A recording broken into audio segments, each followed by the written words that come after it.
You're listening to the Spark Radio Network, Internet radio like you've never heard before. Innovation, creativity, and imagination are all said to begin with a spark.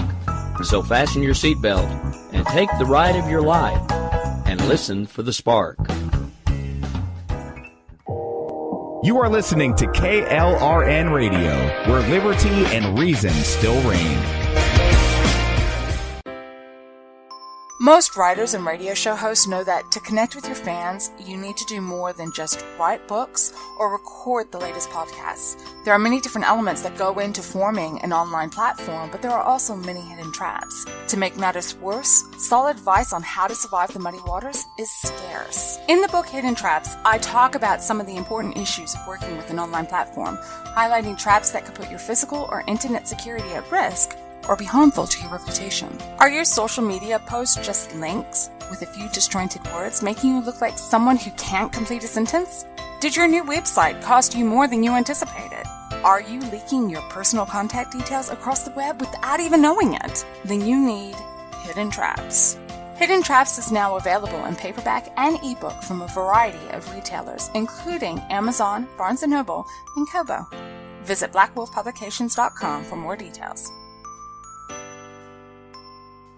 If you're 85 or younger, would you like peace of mind and comfort for your family? We're Final Expense Direct with an urgent message for you. The average funeral today costs over $8,000, but the most you'll get from government benefits is $255. How will your family pay the difference? We can help. Our senior plans start as low as just $1 a day and pay up to $30,000 for a funeral and other final expenses. Peace of mind is easy. There's no medical exam. You'll have lifetime coverage, and your plan can't be canceled as long as you pay your premiums. Call now for free information about our senior plans. Answer a few simple questions and receive approval right on the phone. Plus, call right now and we'll give you a discount prescription card for free. Call 800-553-8687. That's 800-553-8687. Again, 800-553-8687.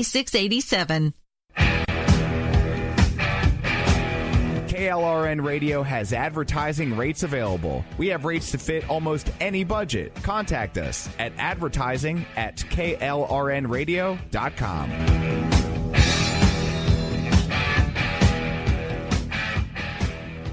Attention business owners and independent contractors. This is a money-saving message from Tax Mediation Services. If your business owes $20,000 or more in taxes, we can help you today, right now. Listen, dealing with the IRS is no picnic. It's an intimidating and extremely stressful process, and you don't want to go it alone. Our attorneys know every law, every tax break, and every possible opportunity to help you resolve and reduce your tax debt. And if you owe more than $20,000, you may be at the top of their hit list. So don't take your tax debt lightly, because it will not go away on its own. The IRS can seize your bank accounts, your home, and even shut down your business. Call our tax experts today at 1-800-783-0810 and let us deal with the IRS while you focus on your business. That's 1-800-783-0810. Again, that's 800-783-0810. My son was in the Army back during Desert Storm, but even then he wanted an MBA. He looked at a dozen schools, but only one offered the online education and flexibility he needed while he was in a tent in Iraq. Grantham University. Turns out that Grantham's been delivering affordable, relevant college and advanced degrees for over 65 years. Heck, if they can deliver a quality education to a soldier in a tent overseas, think about the flexibility Grantham can offer you so you can earn your degree too. It doesn't matter how complicated or full your life is, if getting a degree is on your bucket list, you'll want to do what my son did. You'll want to call Grantham. Find out how easy it is to get started on your education so you can check that college degree off your bucket list. Call Grantham right now, 800-910-1370. That's 800-910-1370. Flexible, affordable, relevant. Call 800-910-1370. Sometimes riders feel lost, unsure why a passage may not be working. It takes another set of eyes to help us nurture our writing into full maturity. At Black Wolf Editorial Services, we strive to enable writers to develop and grow, offering manuscript critiques and line edits through a mentoring editorial style. We also offer assistance on generating a writer's bio for your websites. Black Wolf Editorial Services, nurturing your writing into maturity. For a full list of services, visit blackwolfeditorial.com. You're listening to the Spark Radio Network, Internet radio like you've never heard before. Innovation, creativity, and imagination are all said to begin with a spark. So fasten your seatbelt and take the ride of your life and listen for the spark. You are listening to KLRN Radio, where liberty and reason still reign.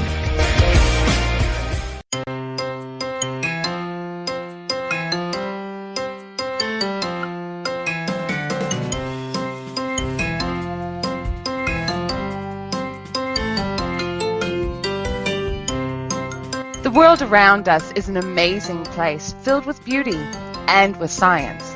But let's face it, sometimes the science can be so confusing that it takes a PhD to understand it. Well, you're in luck. I just happen to have a PhD. Come and take a seat. Perhaps I can explain the world around us in a way we all can understand. Welcome to Conversations in Science. I'm Dr. Judy L. Moore. Call me Doc. Hi, guys. Welcome to another episode of Conversations in Science. I am Dr. Judy L. Moore, and as my intro says, I do have a PhD. For those of you who are new to the show, this is how it works. Today's topic, whatever the topic happens to be, I do my best to explain it in a way we all can understand, and my producer, Jessie, where are you? What's up, Doc? Hey, Jess. Well, it's Jessie's job to make sure that I don't get too technobabble on you because, let's face it, I'm a scientist. Sometimes I go technobabble. So, Jess, today's topic was specially asked for. What is it? All right. Today's topic is EMP devices, and it was asked for by one of our very loyal listeners, Ron. Well, okay. So we were asking for EMP devices, and well, Ron, here we go. Well, EMP devices, when we're talking about bits and pieces about that, can be quite complex. So I thought we might start and go right back to the basics. We're going to talk about what the electromagnetic spectrum is. Then we're going to talk about how, what an electromagnetic pulse is and what sort of effect it's going to have on some of the things around us. And then I thought I might point out some of the naturally occurring electromagnetic pulse devices that are out there and some of the man-made ones that we are surrounded by every day. And yes, folks, we have EMP devices sitting in our driveways. What? Wait a minute. I do not have a bomb in my driveway. No, you don't have a bomb, but you do have a device that will generate an electromagnetic pulse, which is what EMP stands for. So let's get to this. Okay. Now you got me confused, Doc. And I know. I love doing that. I love confusing her. It's great. All right. So let's start right back at the beginning. The electromagnetic spectrum. Well, that includes various different forms of energy that go from the microwaves and radio waves right through to visual light and infrared and ultraviolet. And you keep going on and you actually get X-rays and gamma rays. Gamma! That's what made gamma rays. Isn't that what supposedly made the Incredible Hulk the Incredible Hulk? Yeah, it did. Me green man, me big, me big. Me smash stuff, yeah. Gamma waves. Yeah, that was it. So it's a huge spectrum that we're associated with. But basically, anything that has an electrical circuit or creates energy around it of some description will actually be surrounded by an electromagnetic field. Even humans. What? Yeah, we've talked about this before, and I can't remember which episode it was in, but the human body will actually emit infrared light.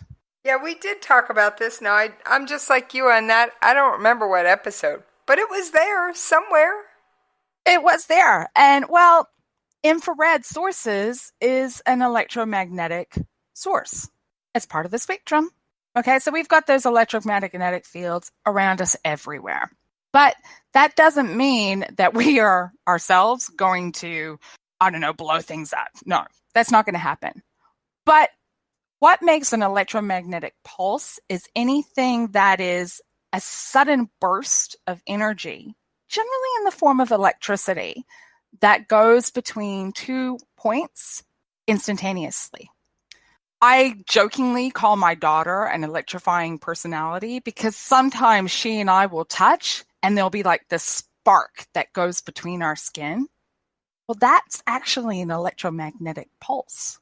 Just like when I rub a balloon on my sweater and use it to make my nephew's hair stand on end? Yep, and you're creating an electromagnetic pulse. Okay, so not all electromagnetic pulses are scary. Some are fun. Some of them are very fun. I don't know how many times I've shocked myself doing various different things with scouts. It's been so much fun sometimes. And then you also have things like your lightning can be an electromagnetic pulse. Okay. There's always, when there's a solar flare on its way, electromagnetic pulses. And then, of course, you and I have had communications and you've gone through and put something in the microwave because we'll be talking about what we're going to talk about for the next month. And our Wi-Fi gets disrupted. Yeah, that's happened. Usually I'm zapping lunch or dinner. But that is all sources of electromagnetic pulses that will disrupt electricity or various different things. So they're not all scary. Not all scary at all. But as soon as I get away from that microwave, our connection clears right up. Exactly. That's exactly it. So they're not all permanent sources either. Okay, now I said we all have electromagnetic pulse devices sitting in our driveways. The starter engine or the starter motor for your car. Okay. For your gas engine ignition. That is an electromagnetic pulse device. All right, wait a minute. So you mean when I go out my front door, get up in my car, and start my car, I am creating an EMP field? Yep. Or am I creating an EMP pulse? You're creating an EMP pulse. Okay. Okay. And it's instantaneous. It's short duration, which is why it's a pulse. And what you're doing is you are disrupting all of the other electronics that are in the car. So if you happen to have your radio going or might be lights or some other bits and pieces, you notice how sometimes when you're turning on the car, the lights will dim or the radio will cut out or all that sort of thing. Right. The lights cut out for a second, but they come right back. You've disrupted the electrical fields elsewhere in the vehicle. So you have enough energy to create that spark that's needed to ignite your petrol. Okay. And for those of you who aren't used to UK, petrol and gas, gotta love Doc and her British slang. It's also a Kiwi term. Petrol, gas, same song, second verse, you guys. Don't email me about it. Oh, did I do that again? No! Oops! I try really hard. I'm sorry. I do try. That's okay. They can cope. Doc. I just wanted to mention it. So we all have, in our everyday lives, electromagnetic pulse devices. It's a bit scary. Well, it's not scary. It's a bit enlightening. And, okay, let's take the scary out of it. It's good, isn't it? Yeah, I love my microwave. And, well, goodness knows, who doesn't use a car in this day and age? Gotta go to the grocery store somehow. There are some that I know that don't, but we won't go there. All right, in this country, not having a car unless you live in like New York City is usually not an option. Public transit in this country is not always effective. Same here, but hey, we'll carry on. Okay, so what is the electromagnetic pulse doing? Let's talk about that for a moment. Okay. Earlier in this century, so we're talking 1925. So quite some time ago. A scientist named Crumpton had actually gone through and postulated the idea that if you were to bombard atoms, what we call low atomic atoms, with high energy waves, such as X-rays, microwaves, or he was talking more specifically gamma rays. If you bombard it, well, the electrons associated with various different atoms, and I'll come back to this idea of an atom in a second. The electrons absorb the energy and then fly off in various different directions. They get knocked loose from the atom. We did talk about atoms when we were talking about heavy water and nuclear physics and all that sort of thing. Basically, an atom, to put it very simplistically, you'll have a nucleus, which is generally has protons and neutrons in it, where the neutrons have got no charge, protons have got a positive charge. And they're the weight of your atom. There are these little things that are just like, well, that's my atom. Are they the things that give it its little number on the periodic table, Doc? Yeah, the number of protons actually gives atoms the atomic number, where the neutrons sort of act like glue. They keep the protons apart enough so they can actually stick together, because positive repels positive, negative repels negative, like charges repel each other. Got it, Doc. So, yeah. So they act as the buffer zone. Thought of glue. They act as the buffer zone. Yeah, they act as like a buffer zone. So each of these atoms, they've also got electrons that are flying around. Now these electrons, some of them will stick quite nicely to the nucleus, but some of them won't. If you actually give it, that electron, enough energy, it will go flying off in whatever direction, and it will just go happily and merrily on its way, wherever it just wants to go. The thing is electrons are actually affected by magnetic fields. And I know we have definitely talked about the Earth's natural magnetic field, because I know you thought I was crazy and insane because I was talking about the North Pole being the South Pole and all these other crazy things. Doc, you had too much eggnog. Let's face that one. But the Earth does have a natural magnetic field about it. And those electrons are going to try to go in various different ways along that magnetic field. But because it's got so much energy, they're going to go, no, I don't want to go that way. I want to go this way. And no, I want to go this way. And it disrupts the magnetic field. And as a consequence, it disrupts electrical fields around various different devices, and things go poof, and they don't like you anymore. Temporarily, most of the time. But there is occasionally what can happen is you'll get your electrons will accumulate within the metal associated with various different electronic devices. And so it creates a circuit, a current that electric device wasn't meant to have. And it goes, no, I don't like this anymore, and it fries itself. Okay, so the electronic device just became fried. Now, I assume that's kind of permanent unless you can replace the parts. Yeah. If in those instances, that is pretty much it. If you can replace those components and you can replace like the diodes and the other bits and pieces of those things that fried itself, then yep, everything will work again. If you can't, well, then you've got a paperweight. Well, we don't like paperweights, Doc. Occasionally we do. We like to tie the paper down, occasionally. Well, when the fan's on. Yeah, I can deal with that. But I don't want my cell phone to turn into a paperweight. I like my cell phone. Yep. I can totally understand that, especially you. That's okay. So you have that concept of what's happening with the electromagnetic pulse. That's what's going to happen. But it's not just bombs. Okay, let's think about some of the natural sources. Wait a minute. This isn't the only way that an electromagnetic pulse is going to happen? No. Sorry. No. Natural source. Very freakish, but it does happen. Lightning strikes.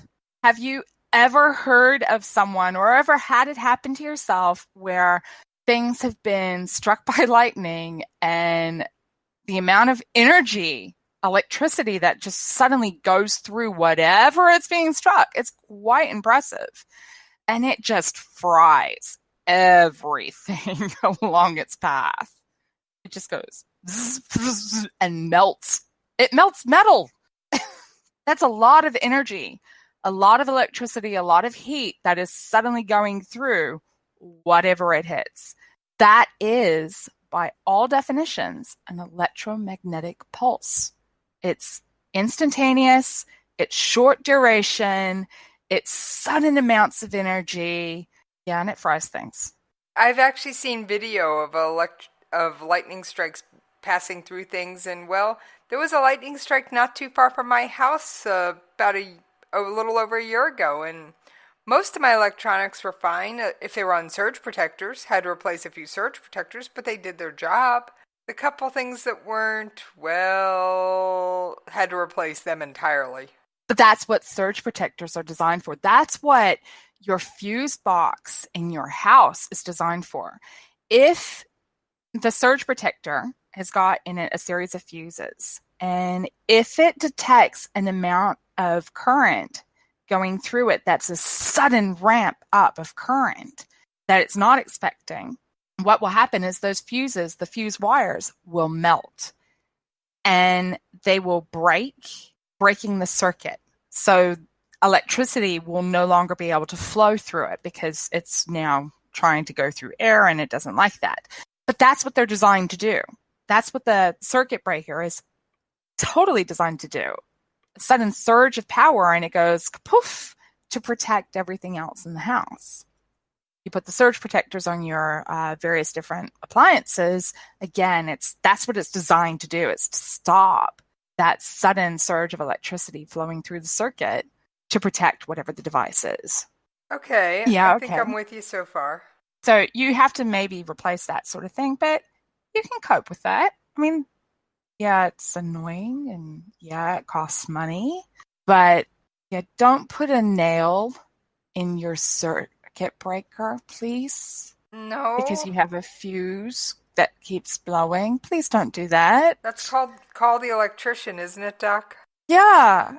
Yeah. I mean, I can actually go to the hardware store and get new fuses for my circuit breakers and get fuse wire and repair it myself if I have to. But yeah, no, if you have just a warning of safety, guys, if you have a circuit in your circuit breaker that keeps wanting to go kapoof, kapoof, kapoof, yeah, there's a reason that it wants to keep going kapoof, kapoof, kapoof. That's not an invite to put a nail there. Please don't. Just don't. Because that would be defeating the point of the circuit breaker. Because that nail isn't going to melt. Yeah, totally. And your house could go up in flames. So yeah, just don't. Please don't. Okay, so electrical safety tip from Doc. Don't put a nail in place of a circuit breaker or fuse. Yeah. Yeah, it's meant to have a certain size wire, a certain diameter wire for a reason. Okay, moving right along. Other sources of natural electromagnetic pulses, meteors. Okay, wait a minute, Doc. You mean those shooting stars? Yep. In fact, that's why you see the light coming through them. It's basically it's reacting to the atmosphere, and you'll see that trail of light as a consequence. And that is, remember I said right early on that light was part of your electromagnetic spectrum. Well, that pulse of light, it's an electromagnetic pulse. But you will actually sometimes get, especially on the larger meteorites, you will actually sometimes get an actual gamma ray or some other type of other section of spectrum that will create electrical disruptions. And there's always been, I think I've seen it several times in movies where they talk about some meteor coming down and it's going to crash land, and they're listening to the radio, and then the radio goes all staticky. That's the effect of the electromagnetic pulse as that meteor is flying overhead. Is science fiction taking license with that, or could that really happen?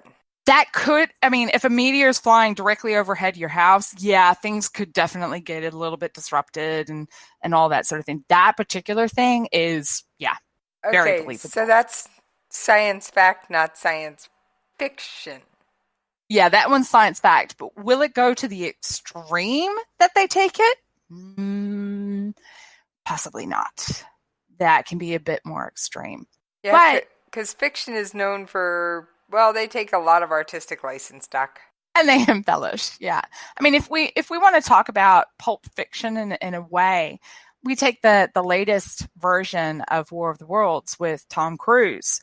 You had the aliens were coming down and they were bursting the ground with these pulses. And they were effectively electromagnetic pulses that they were hitting the ground with. And the Tom Cruise character, I can't even remember what his name was. That tells you how much I paid attention to that movie. But he found a car that wasn't working and no one could figure out why it was working. He changed a couple of the components out. He was taking a look at the electrical components. And the character even said something about all he had to do was change out a particular motor, and that was it. And then the car was working. Now, question here, Doc. Basically what would happen. Back to this movie for 2 seconds. Would we actually be able to see those pulses, or was that artistic license? Well, you can see the pulses to a certain extent when they come off of a meteor because there's that light that comes off. So if the pulse is generating waves within the visual spectrum of light, then yes, we will be able to see it. Most of the time, no. Okay, so it'd have to be a specific kind. It has to be a very specific wavelength of wave before we can actually see it, because the human eyes can only see a tiny spectrum, and I mean it is a tiny spectrum of the electromagnetic spectrum as a whole. Very tiny. Okay, so carrying on, most situations, if you're talking about these electromagnetic pulses, if they're permanent, if you can replace the components, yeah, you're sweet, you're all good to go. In terms of other man-made sources, you have your power line surges. I don't know about you, but all the overhead power lines that we have in our region, they're actually deliberately held apart by a circular ring. So when the winds blow them, they don't sort of push together and create a spark, which would be an electromagnetic pulse. I've seen things like that, Doc. Yeah, I hope you're starting to see how there are so many different ways that electromagnetic pulses could come about. They literally are, by definition, a change or a sudden increase in how the electricity would flow from one point to another. And it is temporary. It is a short duration. It's sudden and it's large.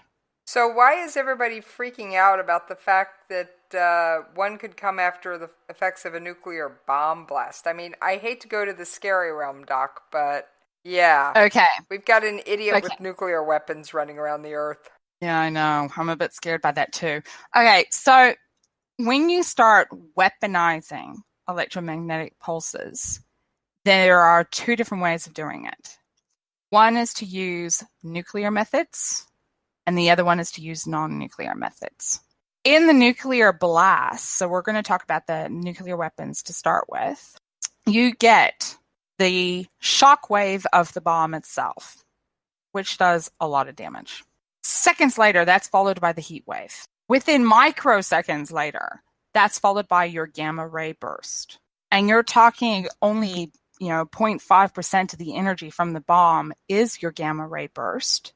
But that gamma ray burst is what's going to create your electromagnetic pulse effect. Okay, so we're talking like 0.5% of the bomb's energy is actually going to be converted into this thing. Yeah, you're talking about a very, very tiny fraction. And then, of course, you have your nuclear fallout, and you have all these other things associated with the nuclear bomb. The radius of your electromagnetic pulse effect is going to be confined to the radius of your bomb shockwave. Okay, so if, God forbid, and I don't want this to happen, but let's just say the lunatic that none of us like, Kim Jong-un, decides to set something off on the East Coast. California is not going to have their electronics scrambled by this thing. No, it's too far, too much of a distance for them to feel that effect. Anything and everything, any and all waves associated with that bomb is going to be completely dissipated by the time it has traveled that distance to such minimal effects that no one's going to feel it. Okay. So now, if it was right on top of them, that's a different story. No, I said it happened on the East Coast. Okay. Where there is a little bit of confusion about how much effect an EM pulse from a nuclear bomb or any other bomb would have is, where is that bomb detonated itself? Is it detonated on the ground? Is it detonated underground? Is it detonated underwater? Is it detonated in the atmosphere? Is it detonated in space? Okay. All of these things have an effect onto how much of an effect the EM pulse will have.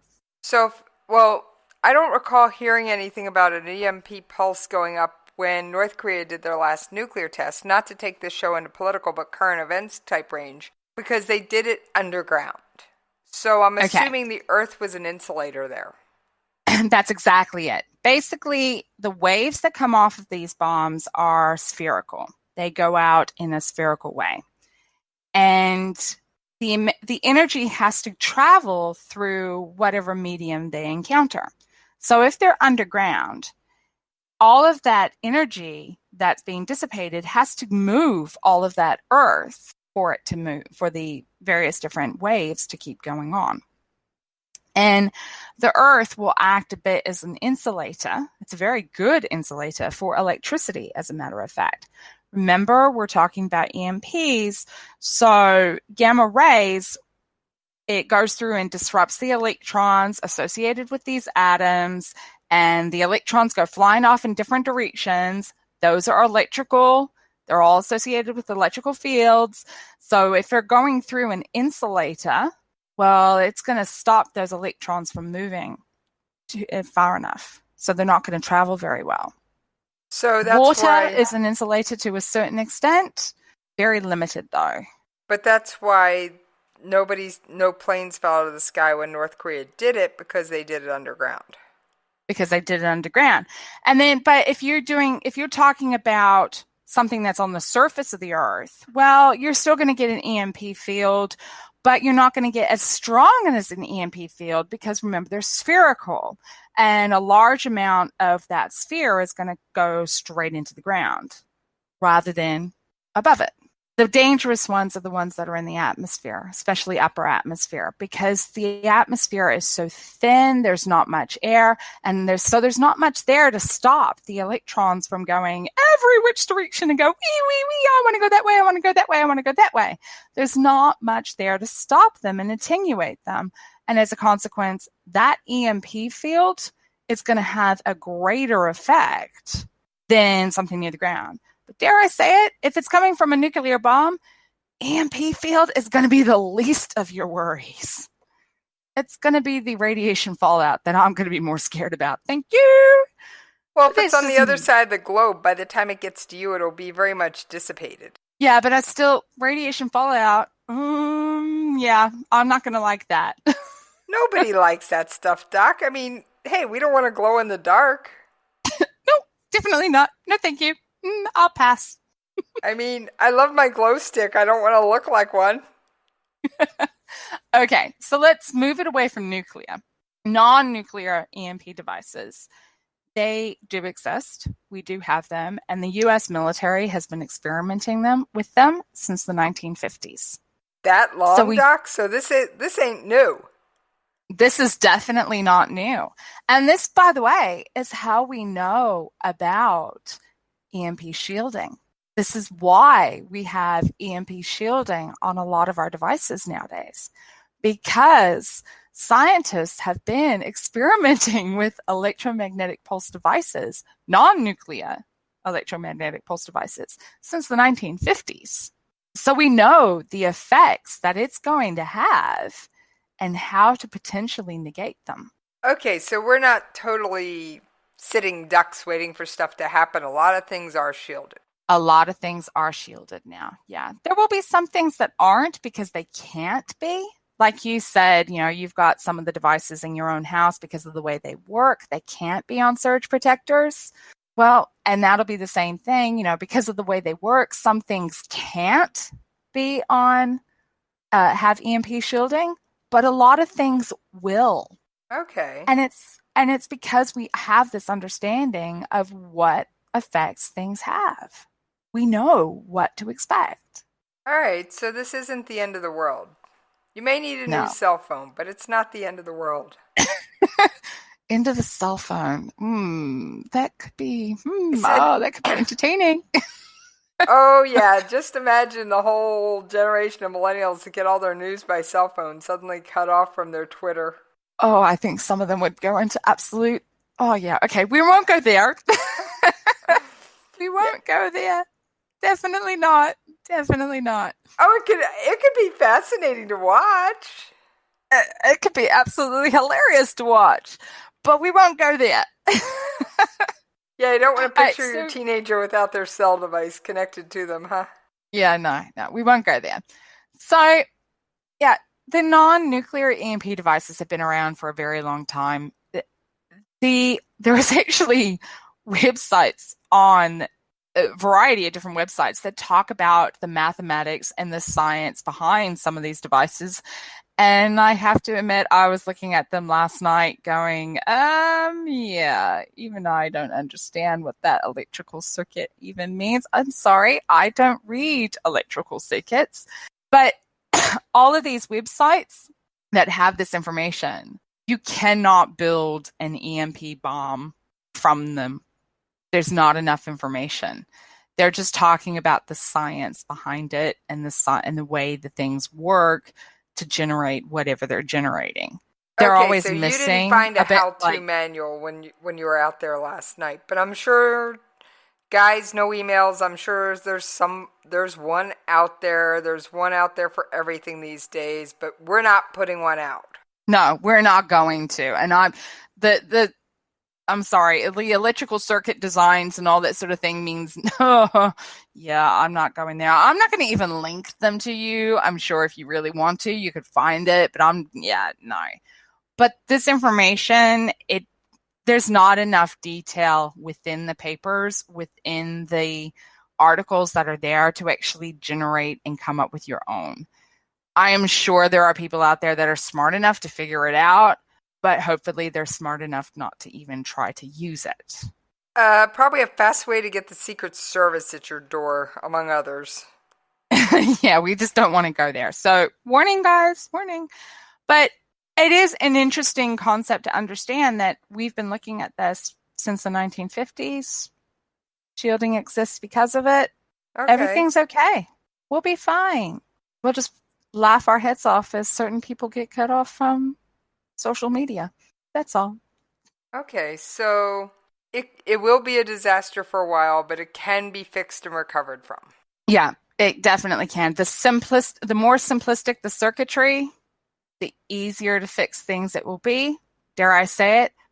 Those fans of ham radios, the old style dialing radios, you guys have got it sweet. You're going to have so much fun because you're going to be able to talk to so many people much earlier than everyone else. Okay. Well, so basically people want to try and have something nice and simple on hand. Learn to be a ham operator. Yep. That sounds like an idea to me. All right. Okay, Jess, have any questions? Is there anything I didn't cover? Doc, I'm taking a look here. I think we're about done. I mean, I really have to say, guess what? I can't think of anything else. Wow.